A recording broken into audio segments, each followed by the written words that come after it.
Shalom, ada sukacita? Kota Surabaya itu adalah kota kelahiran saya. Saya bersyukur saya bisa diundang sama Bu Eli di tempat ini. Terima kasih Bu Eli. Saya kalau datang ke Surabaya mengingatkan masa lalu saya lagi. Masa kecil saya, masa sekolah saya, itu seperti film. Di sini kali ada teman-teman sekolah saya, ada yang datang nggak?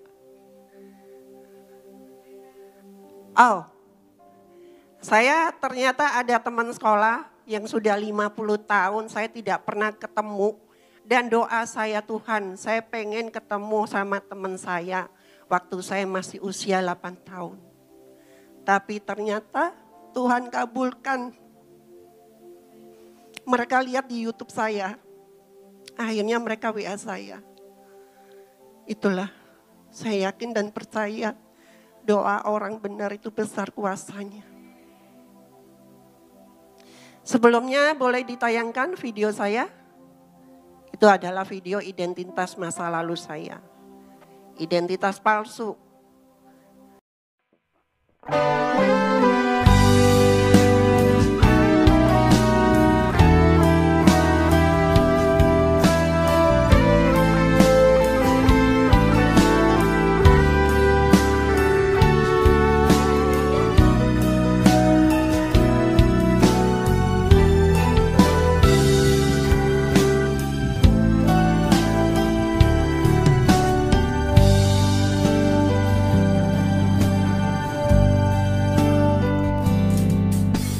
Yesus, kau datang memanggil namaku. Kau sahabat yang setia, penolongku. Yesus, ku datang memanggil namamu. Kau mengangkatku dan menuntunku di setiap waktu. Bersamamu ku takkan goyang, bersamamu ku hadapi segala persoalan. Di saat badai menghadang langkahku, kau datang menolongku.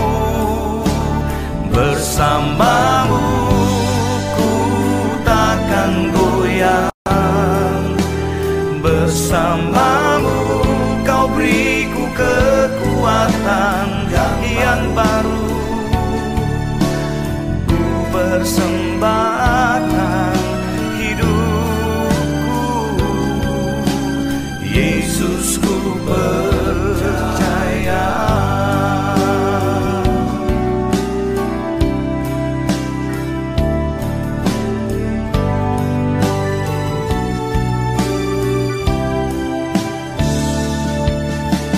Yesus, kau datang memanggil namaku. Kau sahabat yang setia, penolongku. Yesus, ku datang memanggil namamu. Kau mengangkatku dan menuntunku di setiap waktu.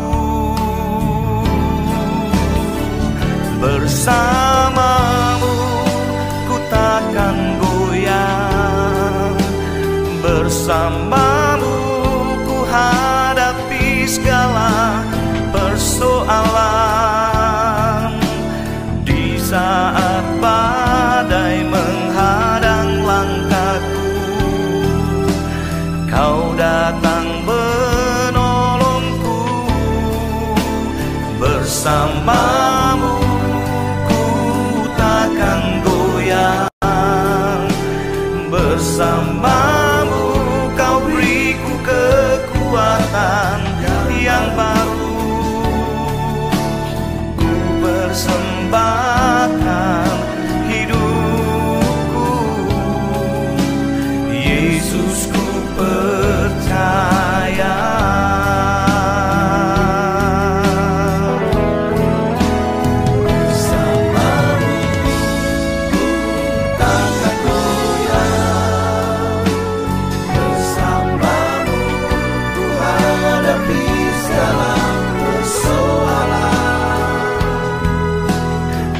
Saat badai menghadang langkahku, Kau datang menolongku. Bersamamu ku takkan goyah, bersamamu Kau beriku kekuatan yang baru. Ku persembahkan hidupku, Yesus ku percaya, Yesus ku percaya, oh, Yesus ku percaya.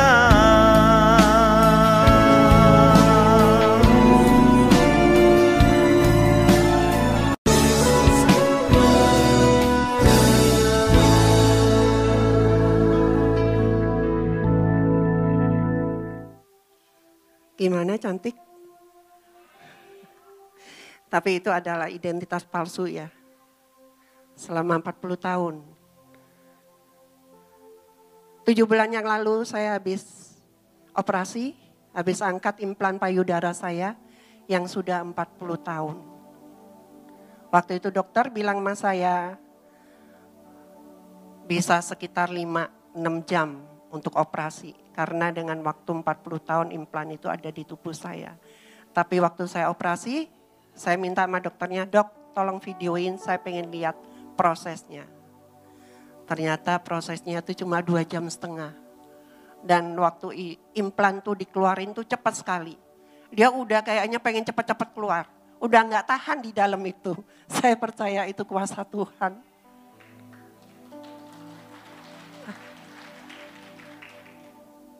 Dan saya bersyukur, saya sekarang udah bisa ke kamar mandi laki-laki. Tadinya orang bingung lihat saya. Teman-teman saya yang tadinya tahu saya perempuan, mereka bingung lihat saya. "Lu kenapa lu jadi lesbi sekarang?"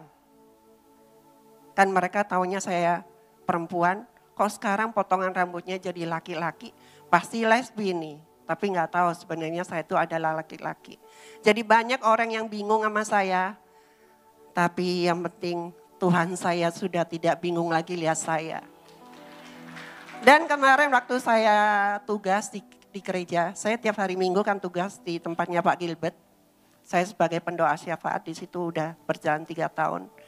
Setiap kali saya bayar karcis, tiba-tiba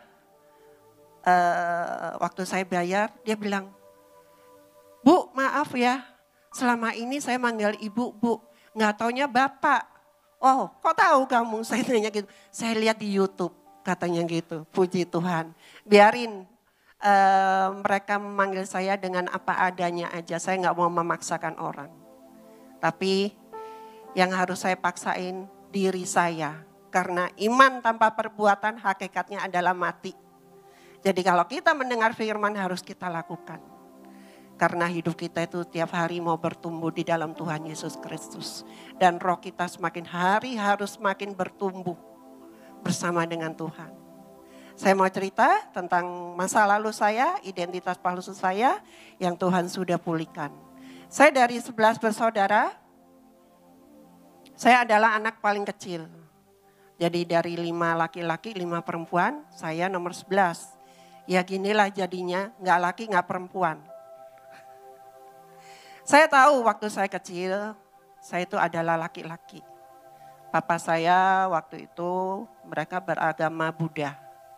Jadi waktu saya kecil, saya disuruh ikut doa, suruh sembahyang, saya juga ikut. Jadi saya dulu tinggalnya, siang sekarang itu jadi Hotel Santika di Pandigiling, itu bekas rumah orang tua saya. Dan saya dulu sekolahnya di Petra Supratman. Jadi kalau saya sekolah itu naik sepeda. Usia saya sekarang 59 tahun, saya kelahiran tahun 60. Jadi zaman dulu masih belum ada sosial media, belum ada apa-apa ya. Beda sama sekarang ya. Jadi waktu saya kecil, saya tuh suka main boneka. Saya suka masak, saya suka jahit. Itu sebenarnya nggak boleh dilakukan sama laki-laki. Papa saya tuh suka anak laki-laki, dia nggak suka anak perempuan.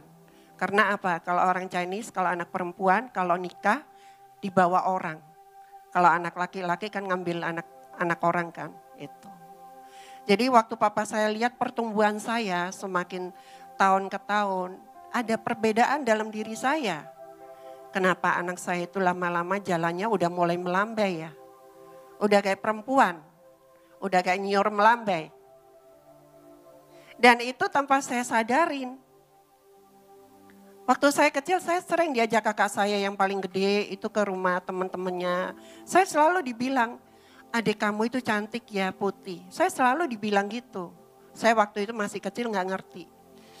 Tapi waktu saya di sekolah, saya bergaulnya, saya suka menyendiri.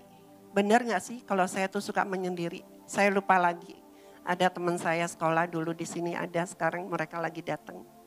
Jadi saya kalau gaul sama perempuan, pengennya gaul sama perempuan. Tapi kalau gaul sama perempuan saya dibilangin, laki-laki lu gaulnya sama perempuan. Tapi kalau saya gaulnya sama laki-laki, saya merasa ada batasan.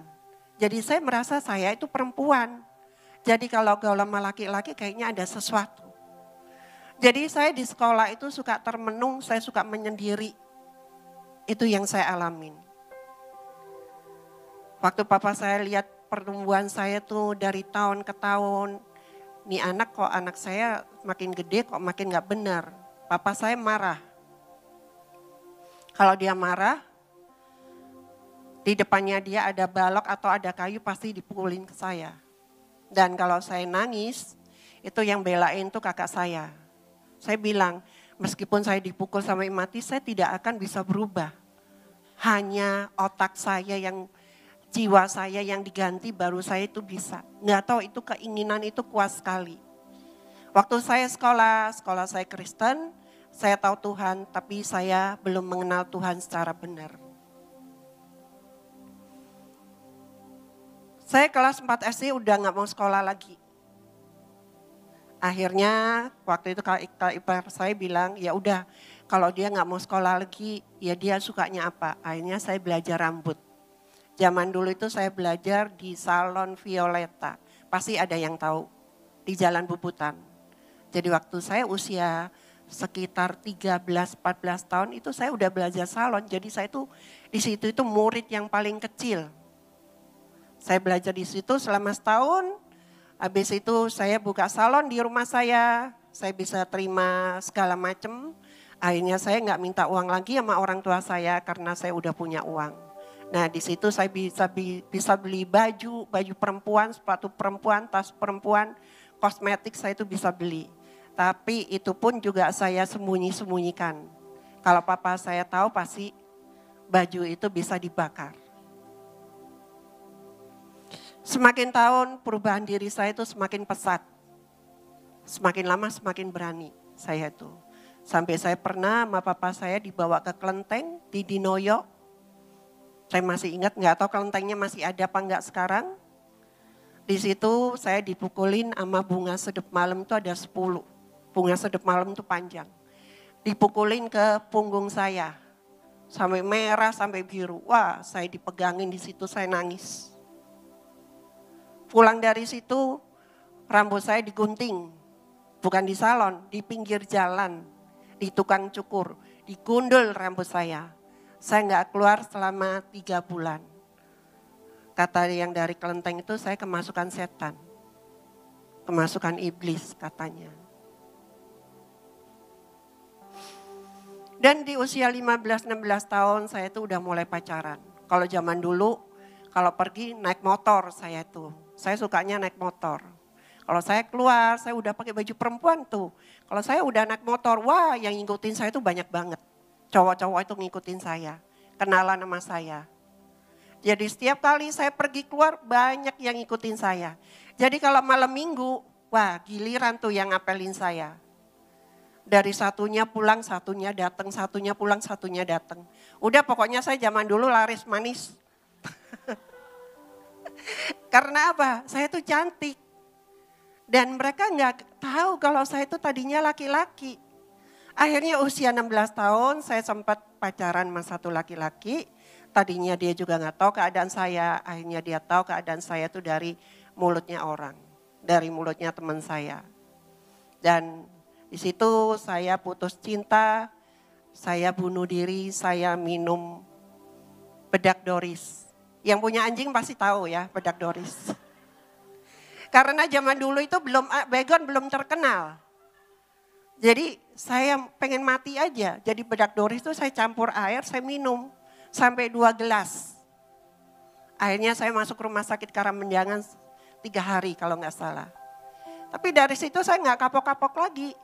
Pacaran lagi saya, putus lagi, pacaran lagi. Saya adalah orang yang bandel, adalah orang yang keras, saya itu. Dan waktu saya di usia 14 tahun, itu ada, zaman dulu itu ada koran. Saya baca koran, katanya ada yang operasi pertama kali di Jakarta itu adalah Vivian Rubianti Iskandar.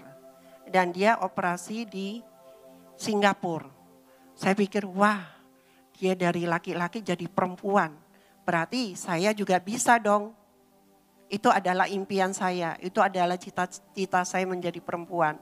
Dan sempat saya ketemu waktu dia datang ke salon Violeta. Itu saya lihat. Saya kan masih kecil kan. Dia udah gede. Saya lihat cantik banget ya dia. Tapi dia badannya tinggi. Besar. Tapi badannya sama saya lebih bagusan saya.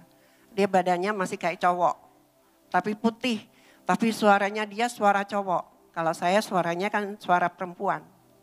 Sampai sekarang pun suara saya juga masih perempuan. Jadi kadang orang bingung kalau manggil saya. Tukang parkir kadang suka bingung. Pak gitu. Kalau saya bilang, oh iya makasih. Oh maaf Bu. Biarin aja manusia bingung dia saya. Yang penting saya udah gak bingung lagi dengan hidup saya.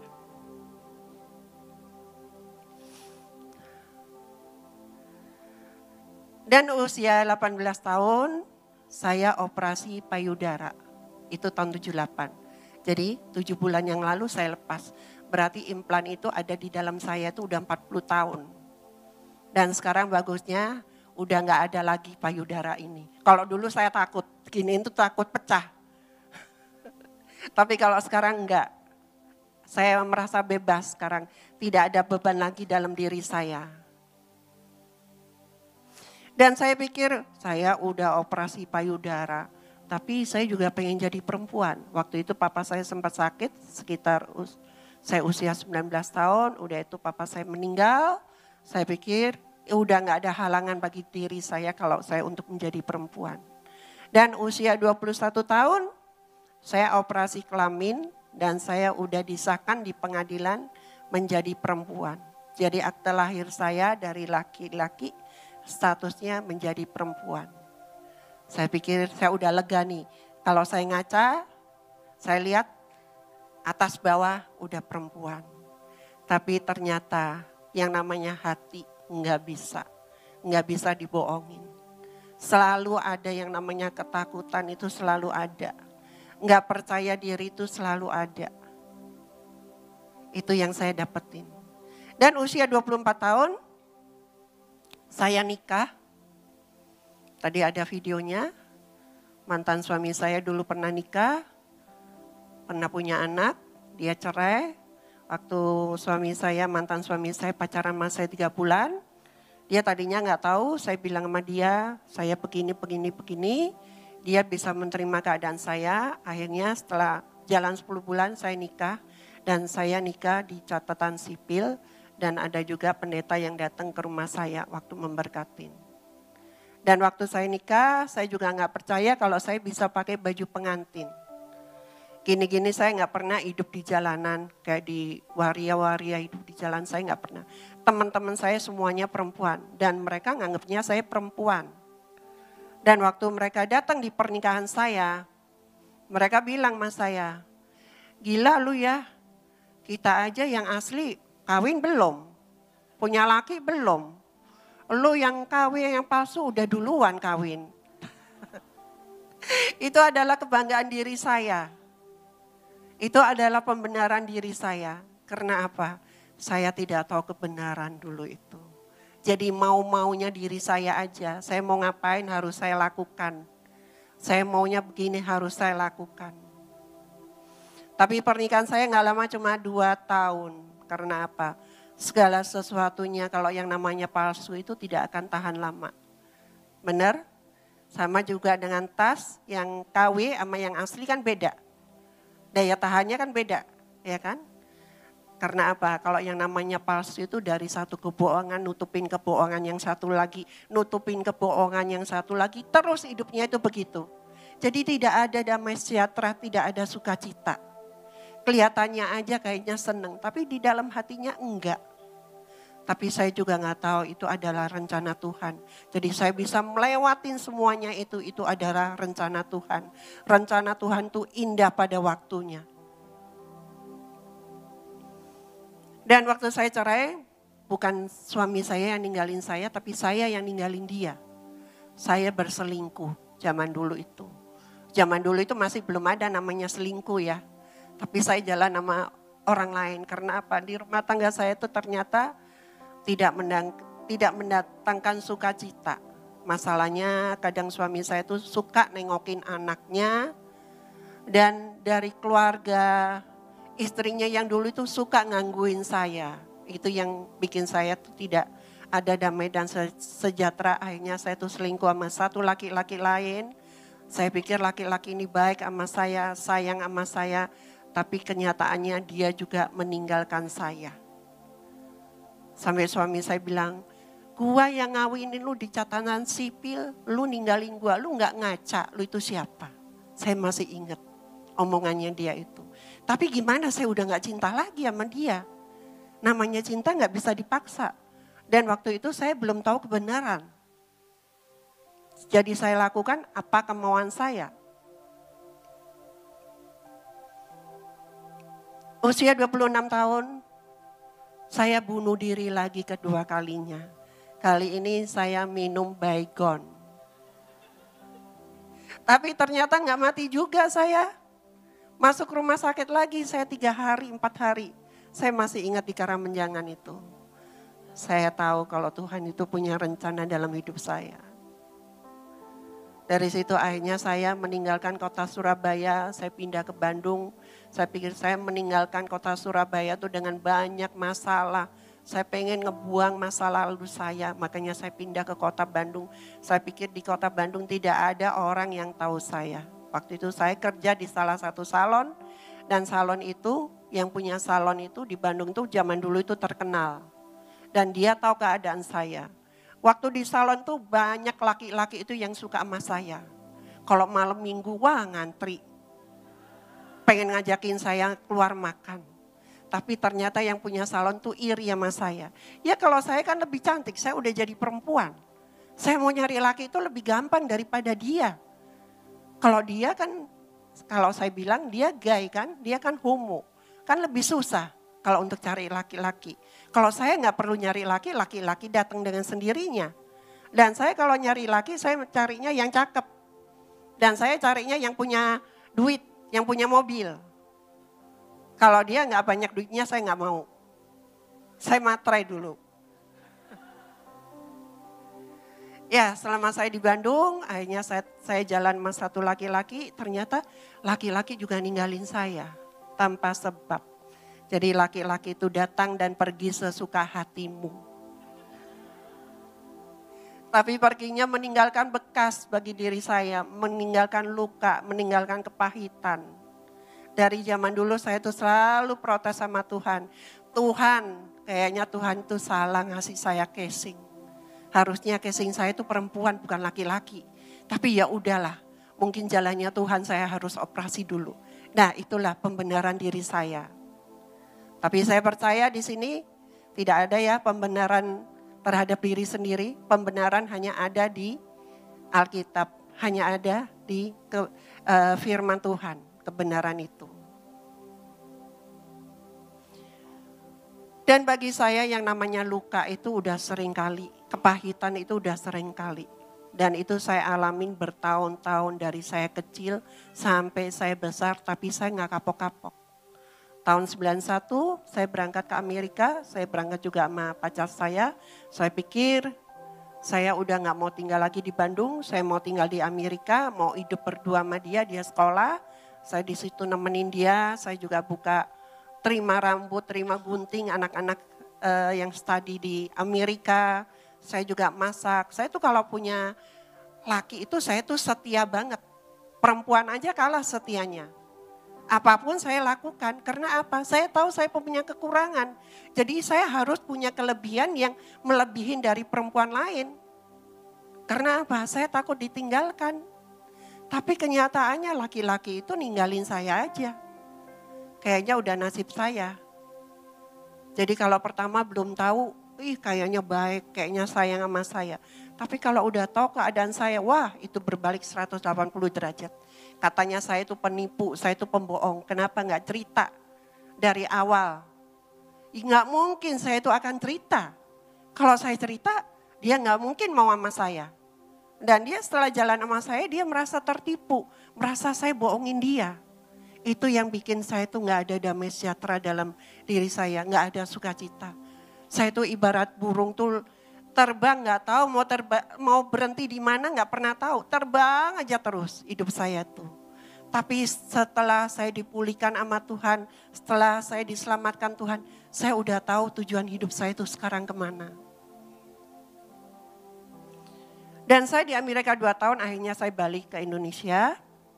Dan di situ saya punya lingkungan yang baru, teman-teman saya kebanyakan rata-rata mereka beragama Muslim. Dan saya tidak menjelekkan agama, tapi ini adalah kesaksian hidup saya pernah berada di tempat itu. Tahun 91, 95, 96 saya berangkat umroh. Terakhir itu 2004 saya umroh, udah 3 kali. Dan saya dari 2001 sampai 2005 saya pakai hijab. Jadi saya udah pakai beginian, zaman dulu masih belum bagus kayak sekarang, saya udah pakai. Yang namanya sholat 5 waktu itu saya lakukan. Sampai saya belajar ngaji. Al-Quran saya tuh gedenya segini. Saya beli di Arab. Saya belajar ngaji itu manggil 2 guru. Hari ini guru si A, lusa guru si B. Karena apa? Saya pengen tahu bukunya dia. Ternyata di kitab Al-Quran tuh cuma ada perjanjian lama. Perjanjian baru itu gak ada. Dan saya kalau kemana-mana tas saya selalu ada tasbih. Nama saya dulu di Islam itu adalah Nur Aini. Nur Aini itu artinya cahaya. Cahaya mata. Itu nama Islam saya.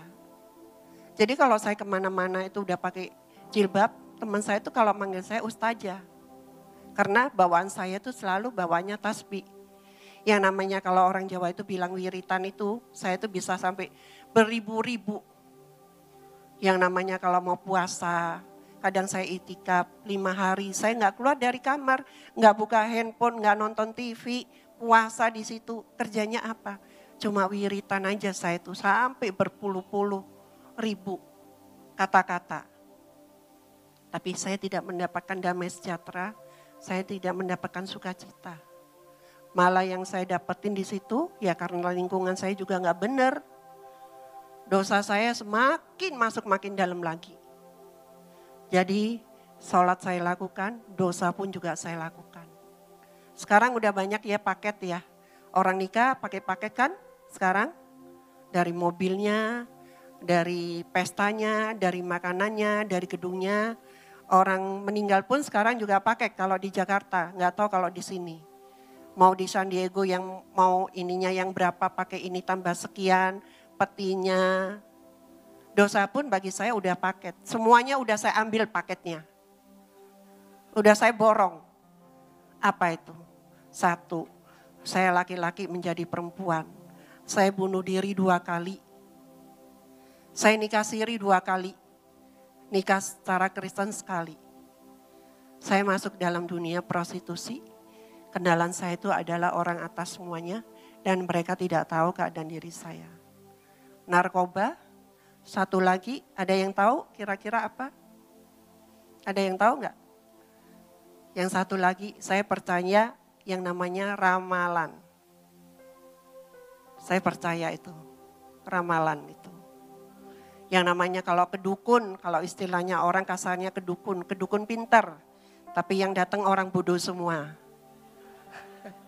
Pasang susuk, pasang berlian, saya tuh udah pasang dari ujung kaki sampai ujung kepala. Udah lengkap kan? Suruh makan bunga apapun udah saya makan. Bunga melati, bunga gading, bunga apapun. Cuma bunga deposito aja yang gak saya makan. Itu saya lakukan semuanya. Karena apa? Saya itu di tempat yang gelap. Makanya kalau kita di tempat yang gelap, kita gak pernah melihat sisi yang terang. Dan di tahun sekitar tahun 2010, saya sempat pacaran lagi sama satu laki-laki yang lebih muda dari saya. Dia adalah anak Tuhan. Saya pikir, wah ini anak Tuhan pasti bisa menerima keadaan saya kalau dia tahu keadaan diri saya. Tapi saya gak akan ngomong karena saya sayang sama dia. Akhirnya ya itulah, sepanjang-panjangnya jalan lebih panjang mulutnya orang. Dari 1 bisa 10, dari 10 bisa 50. Tapi saya percaya di tempat ini gak ada yang mulutnya panjang ya. Boleh mulutnya panjang, tapi memberitakan firman Tuhan. Memberitakan kebenaran, ya. Saya kadang mikir, saya itu bukan artis, tapi kenapa orang itu suka ngomongin saya? Kalau teman-teman saya di Surabaya katanya gini, hidup lu itu selalu bikin heboh, katanya gitu. Dulu saya terkenal cantik. Dulu saya yang operasi, banyak yang gak tahu. Tapi kali ini saya balik lagi, heboh lagi katanya gitu, puji Tuhan. Tapi ini yang terakhir kali, gak akan ada kedua kalinya lagi.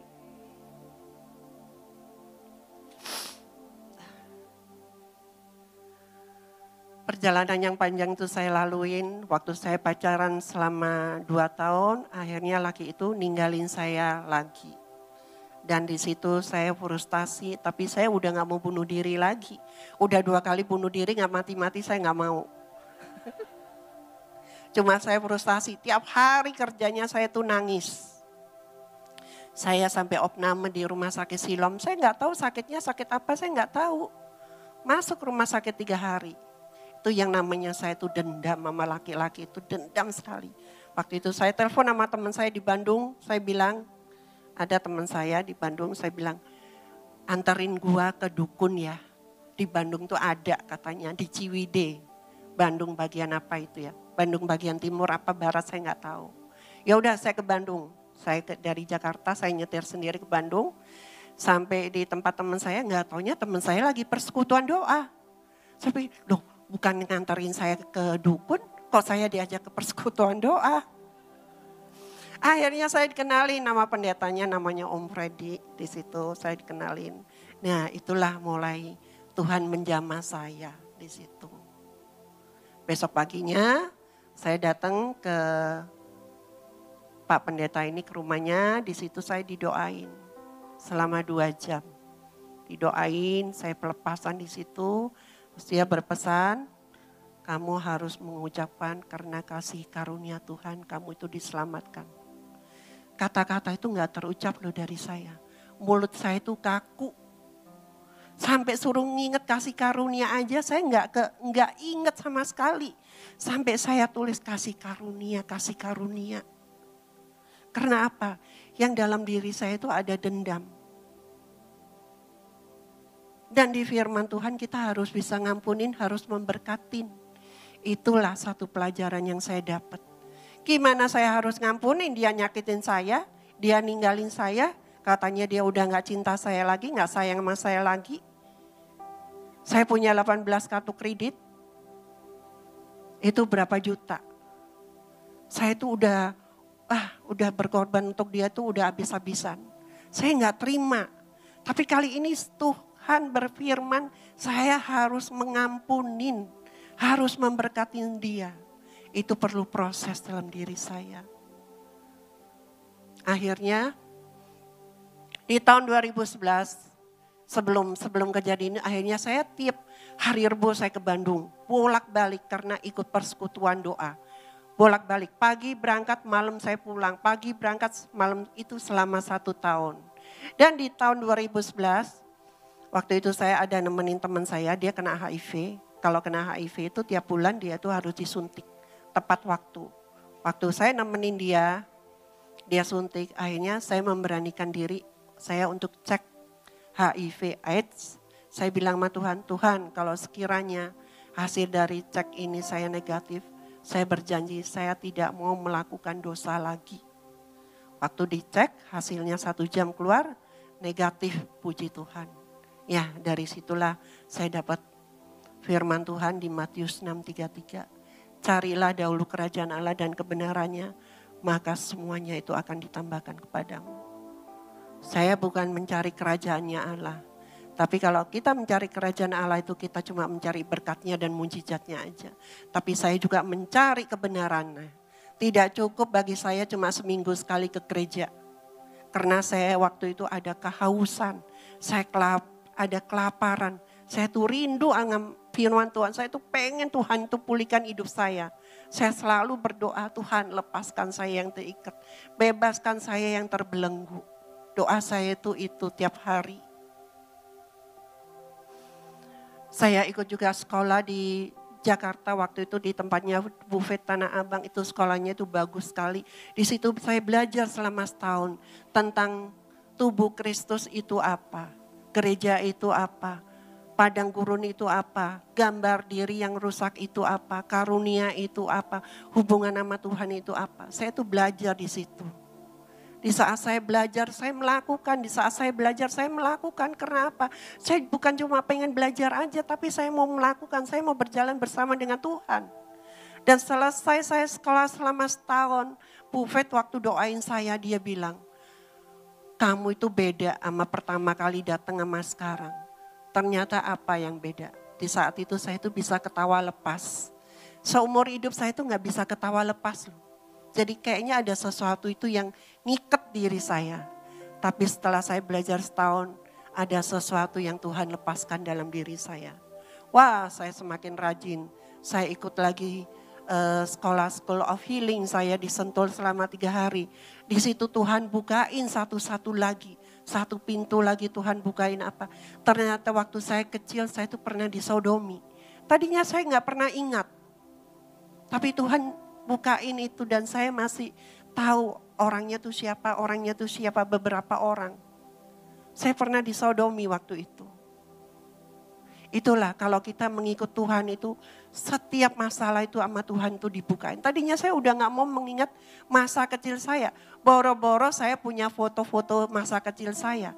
Foto-foto yang tadi di video yang hitam putih itu saya udah gak punya, udah saya buang-buangin tuh semuanya. Nah waktu saya bikin buku akhirnya saya harus mencari foto-foto kecil. Akhirnya saya ke Surabaya, saya datengin kakak saya minta masih nyimpen gak foto saya masih kecil. Ternyata mereka masih ada nyimpen. Wah puji Tuhan.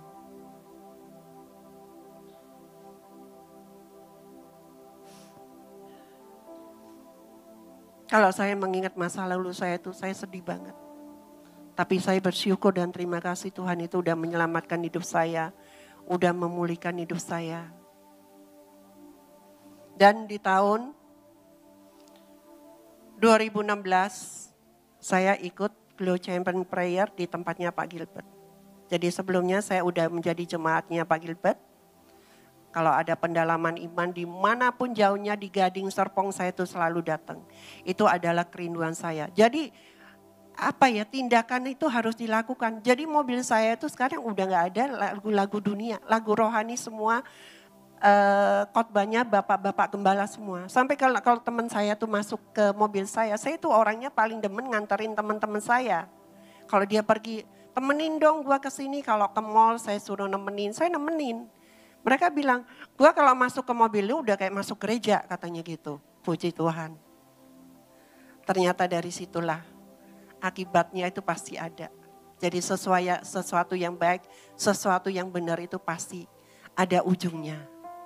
Dan di saat saya mencari Tuhan selama 7 tahun, 2016 saya ikut Glow Champion Prayer di tempatnya Pak Gilbert. Selama 3 bulan akhirnya saya bisa melayani di situ sebagai pendoa syafaat. Dan itu juga ada proses yang saya laluin karena apa? Dengan keadaan diri saya yang transgender. Saya udah pelayanan, di tahun 2017 saya dapat ayat emas di Yakobus 5:16, bisa ditampilkan nggak?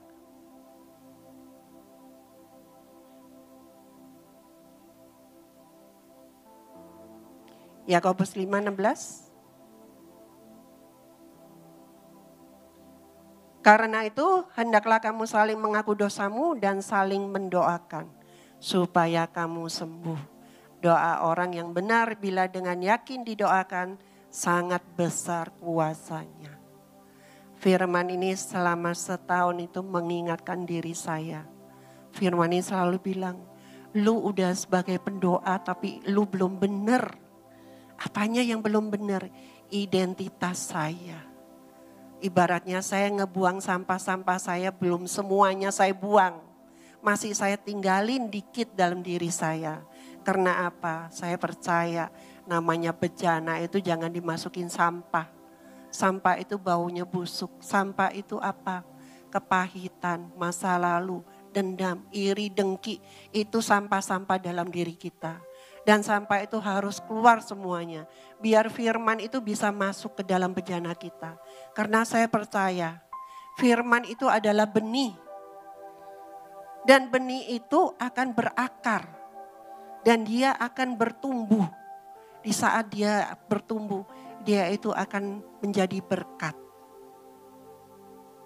Dan saya satu hal yang belum saya buang itu identitas diri saya. Meskipun selama 7 tahun saya udah tidak melakukan dosa-dosa lagi. Tapi identitas diri saya belum saya lepaskan. Itu selama setahun. Gimana doa orang benar besar kuasanya kalau kamu masih pakai topeng?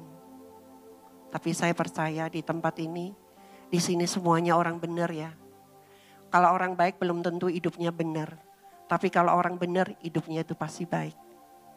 Dan di tahun 2018 saya dapat ayat emas lagi. Bisa ditampilkan Yakobus 2:17.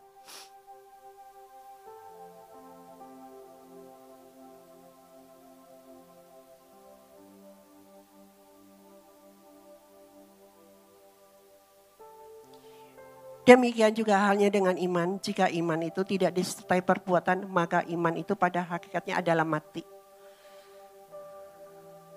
Emang firman itu timbul dari pendengaran ya, akan firman Tuhan ya.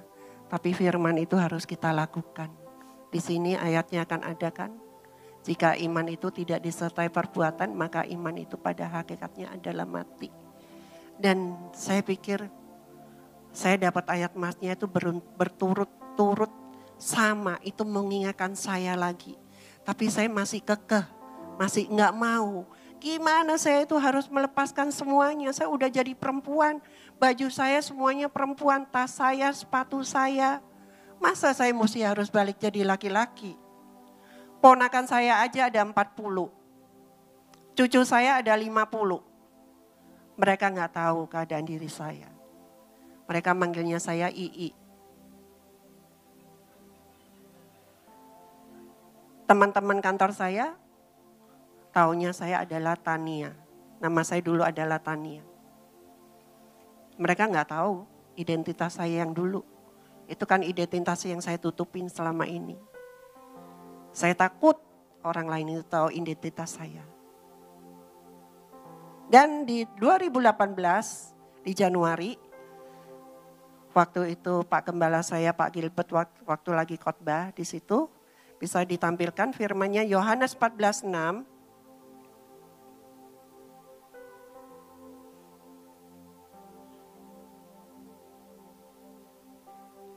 Kata Yesus padanya, akulah jalan dan kebenaran dan hidup. Tidak ada seorang pun yang datang kepada Bapa kalau tidak melalui aku. Jadi saya percaya firman ini dahsyat banget. Jadi saya lebih yakin Di agama lain pun tidak ada firman seperti ini. Akulah jalan dan kebenaran. Kadang saya mikir, jalan hidup saya udah benar belum ya? Saya pengen hidup saya melakukan kebenaran. Saya selalu berdoa sama Tuhan. Tuhan, beri saya kemampuan, beri saya kekuatan untuk mengikuti jalan-Mu ya Tuhan. Di tahun 2018 Januari saya bertemu dengan satu hamba Tuhan yang sekarang menjadi bapak rohani saya. Itu adalah Pak Timothy Parengkuan. Waktu itu dia ada seminar tentang DNA of God. Saya datang di seminar itu 2 kali. Saya pengen tahu DNA. Wah ini DNA nih, ngomong tentang DNA. Saya harus datang. Nah malamnya itu saya masih sempat foto sama Pak Timi. Saya manggilnya Dedi sekarang. Sempat foto. Terus besoknya gak tahu Roh Kudus tuh ngingetin saya harus telepon dia. Harus, itu kuat sekali dalam diri saya tuh harus telepon dia. Saya messenger dia, saya bilang, Pak boleh gak saya tahu nomor WA-nya? Oh boleh, boleh saya telepon, boleh. Di situ akhirnya saya telepon, saya cerita tentang diri saya, tidak ada satupun yang saya tutupin. Wow, di situ dia kaget sekali. Di situ dia doain saya, dia memberi nama saya Jonathan. Karena apa? Nama Jonathan itu di Alkitab itu adalah, Jonathan adalah sahabatnya Daud. Dan dia melihat kedalaman hati saya berjalan bersama Tuhan. Makanya dia memberikan nama saya Jonathan. Dia bilang sama saya, 2 minggu lagi kamu datang dengan DNA kamu yang baru. Saya masih nanya, saya harus gunting rambut saya harus ganti cara pakaian saya. Iya, dia bilang gitu. Nah itulah waktunya Tuhan. Karena saya percaya dari 2011 sampai 2017 dan awal 2018 saya tuh harus melepaskan identitas palsu saya. Hari itu juga saya memutuskan diri untuk gunting rambut. Tadinya rambut saya panjang segini. Nah selama perjalanan saya dari rumah ke rumah teman saya di Jalan Kemurnian, itu di Jalan Gajah Mada. Itu selama saya bawa mobil saya itu menangis, saya itu muji Tuhan. Saya minta ampun sama Tuhan. Dan sampai di depan salon teman saya, ternyata mobil saya itu gak bisa parkir. Akhirnya saya taruh di depan di Jalan Gajah Mada, gak boleh, takut mobil saya itu diangkut. Tiba-tiba hujan mendung, kilatnya itu kencang banget. Saya tahu saat ini iblis lagi tidak suka. Dia menghalangin saya untuk gunting rambut. Tapi pendirian saya tetap kuat. Saya puterin lagi, itu hujan kencang banget. Saya puterin lagi, wah masih ada mobil lagi, gimana nih saya mau gunting rambut. Karena ini adalah momen saya. Ini adalah waktunya Tuhan. Harus saya lakukan. Saya puterin lagi, akhirnya mobil saya taruh di apartemen. Saya lari-lari, saya ngejar, manggil taksi. Saya kalau naik taksi aman kan, udah bayar, udah selesai. Udah itu sampai di rumah teman saya bilang tolong guntingin rambut saya model begini. Model Korea, model cowok. Teman saya kaget. Ini kan model laki. Iya, gue pengen jadi laki. Saya bilang gitu. Dia kaget. Ya udah akhirnya dia gunting. Tapi waktu itu rambut saya masih agak panjang. Tapi semakin hari rambut saya semakin pendek sekarang. Dan saya percaya pemulihan itu terus terjadi pada diri saya. Dan pulang dari situ akhirnya saya balik lagi ke tempat saya cari baju-baju saya. Saya gak ada baju laki-laki. Ada baju satu yang modelnya kemeja. Akhirnya saya pakai, ternyata saya baru tahu sekarang. Model baju perempuan sama laki itu beda di bagian kancing. Bedanya di kebalikan sini. Saya baru tahu. Akhirnya saya foto, saya selfie, saya kirim ke Pak Roni Rompas, itu adalah hamba Tuhan di Glow. Kepercayaannya Pak Gilbert, saya foto, saya kirim ke dia sama Pak Roni, dikirim juga ke Gilbert. Waktu itu Pak Gilbert masih di luar negeri. Akhirnya janjian untuk hari Minggu akan ketemu saya, Pak Gilbert mau mendoakan saya. Tapi selama saya menjadi jemaatnya Pak Gilbert, selama saya jadi pekerjanya dia, itu saya tuh tidak pernah ketemu sama dia, tidak pernah ngobrol sama dia. Tapi hari itu saya bukan didoakan aja, tapi saya disambut di situ.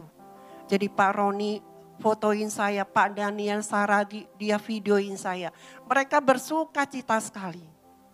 Dan saya masih ingat pesan-pesannya Pak Gembala saya, seumur hidup saya tidak akan pernah lupa. Dia bilang sama saya, Jonathan, kamu tidak mungkin menjadi laki-laki yang sempurna. Menjadi laki-laki yang berotot, laki-laki yang berkumis, tapi yang dua itu saya klaim. Karena apa? Dengan berotot saya bisa olahraga, saya bisa fitness. Dengan yang berkumis, saya tiap hari udah pakai oil dari Israel dan bulu-bulunya udah mulai tumbuh sekarang. Setiap saya olesin, saya bilang, Tuhan, saya pengen menjadi laki-laki yang sejati Tuhan. Saya percaya kuasa Tuhan. Dan Bapak Gembala saya bilang, kamu tidak akan kawin, kamu tidak akan punya anak, tapi kamu bisa punya anak rohani. Karena apa? Kamu itu udah masuk jurang yang paling dalam. Dosa semua udah kamu lakukan. Ini adalah bagian kamu untuk menyelamatkan jiwa-jiwa mereka. Terima kasih. Jiwa-jiwa siapa? Jiwa-jiwa LGBT. Pendeta cuma bisa mendoakan mereka aja. Tapi yang mengerti jiwa-jiwa mereka itu hanya kamu. Kalau Tuhan berkenan, kamu nanti akan punya ministry sendiri. Itu adalah kerinduan saya. Dan jangan bingung, kamu tetap modis aja. Nggak usah bingung sama mulutnya orang. Kamu tetap maju aja terus melayani Tuhan. Nanti ada orang yang anggap kamu serendah anjing. Tapi ada juga yang menganggap kamu seperti malaikat. Itu udah saya temuin.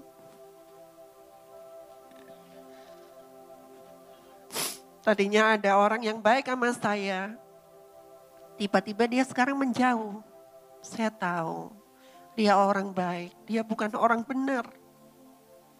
Tapi kalau dia orang benar, dia pasti mendukung saya. Dan saya percaya di saat sekarang itu banyak orang benar yang mendukung saya. Saya tidak mencari orang yang baik.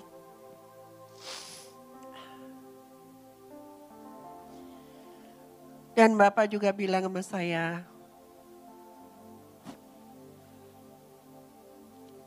banyak ya pesan Pak Gembala itu buat saya itu. Saya tidak akan pernah lupa seumur hidupnya. Dia bilang tetap fokus ke jalannya Tuhan. Dan dia sekarang melihat pelayanan saya. Saya setiap kali kesaksian kemanapun saya tuh selalu ngomong sama Pak Gembala saya, Pak Gilbert dan Pak Timothy. Saya selalu WA. Mohon doa dan dukungannya. Saya lagi diundang di sini, di sini, di sini. Mereka bangga lihat saya. Kadang saya mikir, saya tuh siapa sih? Tuhan itu bisa pakai saya. Saya sekolah gak lulus kelas 6 SD. Saya dulu adalah orang yang minder. Saya dulu adalah orang yang penakut. Saya orang yang tidak percaya diri. Tapi saat sekarang Tuhan itu angkat saya. Kenapa? Karena saya udah ngebuang semua masa lalu saya. Sampah-sampah yang ada dalam diri saya udah saya lepaskan.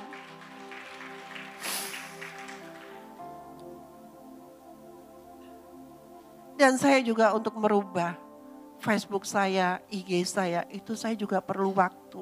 Nggak bisa langsung. Karena apa? Saya mau Tuhan pulihkan saya itu secara benar. Benar-benar kalau saya udah mantap, baru saya ganti nama saya di IG, di Facebook. Dan saat sekarang ini banyak yang konseling sama saya dari IG, dari WA saya. Mereka rata-rata LGBT. Dan mereka ternyata di situ mereka itu punya kepahitan. Jadi LGBT itu nggak ada karena hormon dia kebanyakan laki, kebanyakan perempuan itu nggak ada. Kebanyakan mereka itu pernah luka, fatherless, lingkungan di keluarganya dia. Itulah yang bikin mereka tuh bisa masuk. LGBT itu sekarang terlalu banyak. Udah kayak tren sekarang. Coba kalau kita misalkan punya anak, generasi-generasi kita kalau jadi LGBT gimana? Apalagi secara Barack Obama memesakan mereka pernikahan sejenis itu boleh. Cuma di Indonesia aja.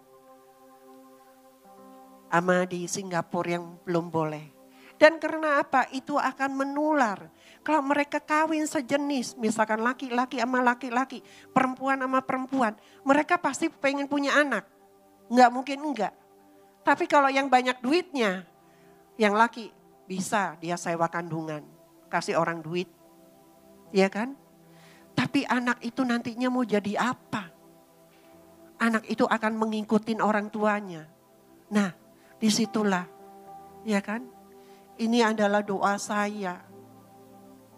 Saya selalu doa buat teman-teman saya yang belum bertobat. Buat seluruh Indonesia, buat seluruh bangsa. Saya selalu berdoa, Tuhan bisa pulihkan saya yang LGBT. Tuhan bisa selamatkan hidup saya. Saya juga percaya Tuhan juga bisa pulihkan mereka. Tuhan bisa menyelamatkan mereka. Saya percaya janjinya Tuhan ya dan amin. Cuma masalahnya satu, mau gak mereka itu diproses, itu aja. Banyak orang yang gak mau diproses. Jadi mereka sebenarnya sakit tapi mereka bilang gua gak sakit. Kan susah. Kalau dia menyadarin gua sakit ya harus ke dokter. Biar mereka sembuh. Tapi mereka selalu menyalahkan Tuhan. Demikian juga dengan hidup saya dulu. Saya selalu menyalahkan Tuhan. Tapi saya mengikuti prosesnya Tuhan, bukan protes. Dan saya percaya masalah-masalah yang kecil tentang nggak bisa ngampunin orang, tentang hidupnya yang selalu khawatir, itu masalah kecil bagi saya. Gimana dengan hidup saya kalau orang bilang, lu udah jadi perempuan ngapain sih lu balik lagi? Udah tanggung, lu udah pelayanan. Saya cuma bilang, dia tidak tahu kebenaran. Banyak teman-teman saya yang bilang, lu udah gila ya. Saya dibilang gitu. Saya bilang, iya, gua udah gila. Gua gila kebenaran. Anak Tuhan itu harus gila. Karena apa? Kita anak raja, bukan anak setan, bukan anak iblis. Ya kan? Kebenaran itu harus ditegakkan. Gak bisa. Namanya firman Tuhan itu adalah perintah. Namanya perintah itu harus kita ikutin.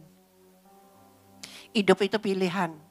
Hidup itu kesempatan buat diri kita. Kita mau gak bertobat dan mau gak ngelewatin semua proses. Kita bisa gak melewatin karena selama orang hidup itu pasti punya masalah.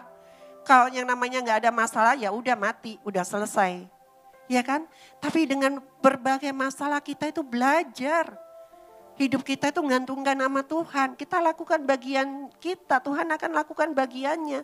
Dan situlah nanti ada indah pada waktunya Tuhan. Itu saya percaya dulu, saya gak ngerti kalau lagu indah pada waktunya Tuhan. Tapi setelah saya mengalami sendiri, saya itu baru tahu indah pada waktunya Tuhan di saat kita ngelewatin proses. Dan di sini ada kata-kata sambutan dari Pak Gembala. Di sini bagus sekali. Reborn, kelahiran kembali adalah kewajiban setiap orang percaya. Yesus Tuhan menyatakannya jelas dalam Yohanes 3 ayat 3. Aku berkata kepadamu sesungguhnya jika seorang tidak dilahirkan kembali, ia tidak dapat melihat kerajaan Allah. Jadi saya percaya bukan masalah transgender aja. Kita yang di sini juga harus dilahirkan kembali. Maksudnya apa dilahirkan kembali? Sampah-sampah itu harus gak ada lagi dalam diri kita. Ya kan? Bejana itu harus dimasukin firman Tuhan. Jelas bagi kita bahwa sekedar beragama dan pergi ke gereja ternyata belum cukup. Setiap kita harus benar-benar mengalami pengalaman dilahirkan kembali, di mana manusia lama kita mati bersama Kristus, lalu memiliki hidup yang baru dalam kasih dan anugerah Tuhan Yesus. Jonathan telah mengalaminya melalui jalan yang sangat berat dan panjang, namun penuh dengan pengalaman manis bersama dengan Yesus. Doa saya agar setiap pembaca sekalian juga boleh mengalaminya. Dan saya percaya di tempat ini semua harus mengalami. Dan buku ini kemarin sempat launching 2018 pas di 24 Desember. Dan saya yakin 24 Desember itu tidak pernah akan saya lupakan seumur hidup. Waktu di hari Natal, buku ini launching siangnya. Waktu launching, waktu di tempatnya Pak Gilbert ada acara kan, malam Natal. Saya bawa 6 buku, saya kasih ke Pak Gembala, wow dia senang sekali, dia doain saya. Dan dalam waktu 3 minggu buku ini udah terjual 1.000 buku. Sekarang udah masuk 3.000 buku, udah terjual. Dan saya rencana akan bikin buku kelanjutannya. Kenapa di sini namanya Reborn My True Identity. Dan di sini ini adalah identitas palsu saya yang dulu. Kenapa ada salib? Kemarin kan ada viral kan tentang salib. Tapi saya percaya dan yakin karena salib saya itu menang. Karena salib saya itu bebas. Karena salib saya itu merdeka hidup saya. Jadi saya yakin dan percaya di agama lain tidak ada salib. Karena hanya salib yang bisa menyelamatkan hidup kita. Karena salib yang bisa memulihkan hidup kita. Dan di sini buku ini bagus sekali. Ada kata refleksi dari Pak Daniel Saragi. Bukan untuk pembaca tahu tentang kehidupan saya. Tapi kita bisa tahu orang di sekitar kita. Kalau kita misalkan punya teman. Gua gak bisa ngomong sama dia. Takut dia tersinggung. Kasih aja bukunya. Karena apa? Ada yang email ke saya katanya setelah dia baca buku saya, dia bertobat. Wow, saya tuh senang sekali.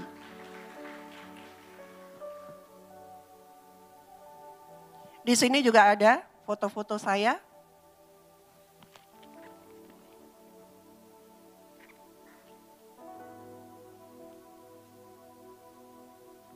Waktu saya kesaksian diminta di sekolah apa ya, saya lupa ya, di Jakarta ya. Sekolah yang terkenal, saya diundang di situ. BINUS, ya di BINUS di Jakarta. Mereka ngundang saya, katanya sekarang banyak generasi-generasi muda yang udah kehilangan identitas dirinya. Yang tadinya mereka itu waktu masuk mereka laki-laki. Tapi setelah setahun mereka udah mulai pakai lipstik, rambutnya udah panjang. Dan saya banyak juga terima konseling sekarang yang tadinya mereka udah berumah tangga, udah punya anak, tiba-tiba lakinya minta cerai dan lakinya sekarang udah pakai baju perempuan. Itu bisa terjadi juga dalam keluarga kita. Jadi kalau pesan saya, kalau misalkan punya anak, didiklah mereka secara benar. Ya kan, mereka harus tahu kebenaran. Karena kebenaran itu hanya ada di firman Tuhan. Dan saya mau tutup dengan satu firman di Yohanes 8:32. Bisa ditampilkan? Yohanes 8:32.